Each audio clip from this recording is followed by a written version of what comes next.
YCP నేతల వ్యాఖ్యలపై TDP రాష్ట్ర కార్యదర్శి బుద్ధా వెంకన్న ఫైర్. పేర్ని నాని, సజ్జల రామకృష్ణారెడ్డిలు మతి భ్రమించి మాట్లాడుతున్నారు.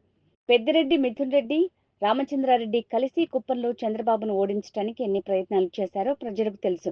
లా అండ్ ఆర్డర్ వైకాపా ప్రభుత్వ హయాంలో ఉన్నట్టు ఉన్నాయనుకున్నారా? అధికారులు వారి పని వారు చేసుకుంటూ వెళ్తారు. సీతారామాంజనేయులంతటి వారికి ఏ తప్పలేదు.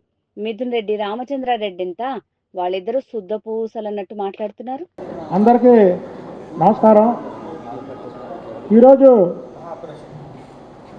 రాజమండ్రిలోనేమో పేరు నాని కోతలో, ఇక్కడేమో సజ్జల రామకృష్ణారెడ్డి కోతలు. పేరునికి సజ్జలకి ఇద్దరు వాళ్ళు మాట్లాడినటువంటి మాటలు మతి భ్రమించి మాట్లాడుతున్నట్టు ఉంది. ఏంటంటే మిథున్ రెడ్డి త్వరలో బయటకు వస్తాడు, చంద్రబాబు నాయుడు గారికి చుక్కలు చూపిస్తాడని పేరు నాని అంటాడు. ఏమై నాని,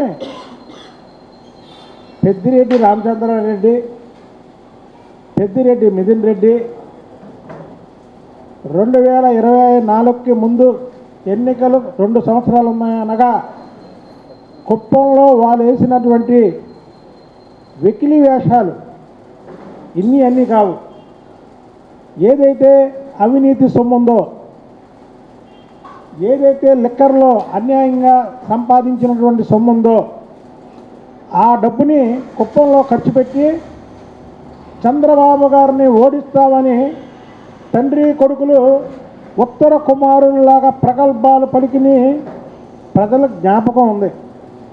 చంద్రబాబు నాయుడు గారిని కుప్పంలో ఓడిస్తానన్నటువంటి ఈ తండ్రి కొడుకులు నిక్కుతూ నీలుగుతూ ఈ ఒకప్పుడు ఎంతెంత మెజార్టీలతో గెలిచేవాళ్ళో మొన్న ఎంత మెజార్టీతో గెలిచారో ప్రజలు గమనించారు.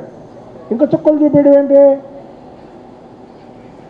అరెస్ట్ అయి 40 రోజులు అయింది, ఇంకా పోలీస్ కస్టడీకి కూడా తీసుకోలేదు అని మరో మాట అంటాడు.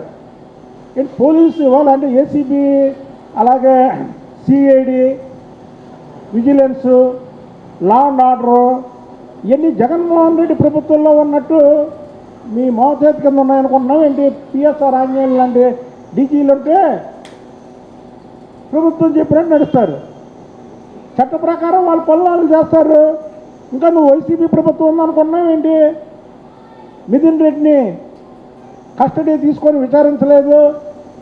అయ్యో, మీ పార్టీలో మొన్నటి వరకు నెంబర్ 2గా ఉన్న A2 అయినటువంటి విజయసాయి రెడ్డి సాక్షాత్తు లిక్కర్ స్కామ్ జరిగింది రాష్ట్రంలో అని చెప్పారు కదా. విజయసాయి రెడ్డి లిక్కర్ స్కామ్ జరిగింది,